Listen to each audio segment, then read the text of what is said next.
राम राम. अधिक मास म्हणजे देवाला, ब्राह्मणाला, जावयाला वाण देण्यासाठी अनारसे तर करायलाच हवे. त्यासाठी 1 पावशेर रेशनचे तांदूळ 3 ते 4 पाण्याने स्वच्छ धुवून भरपूर पाणी घालून 3 दिवस भिजत घालू. तिसऱ्या दिवशी पाणी काढून तांदूळ धुवून पुन्हा पाणी घालून ठेवू. चौथ्या दिवशी पाणी काढून धुवून चाळणीवरती 5 मिनिटं निथळत ठेवू. नंतर कॉटनच्या कपड्यावरती पातळ थर ठेवू, म्हणजे तांदूळ हडकून जातील. तांदूळ आपल्याला एकदम कोरडे नाही करायचे.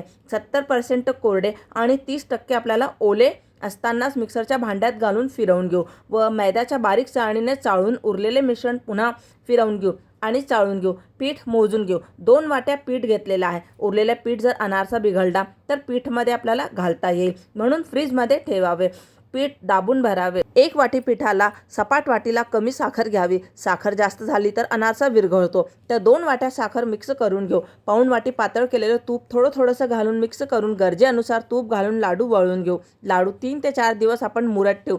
3-4 दिवसानंतर लाडू पाहू. मस्त मुरले आहे. अनारशासाठी दूध आणि खसखस घेऊ. 1 लाडू फोडू. त्यात किंचित दूध घालून पीठ एकसारखं करून घेऊ. दूध जास्त झालं तर पीठ सैल होईल. आता ह्या गोळ्याचे पेढे करून घेऊ.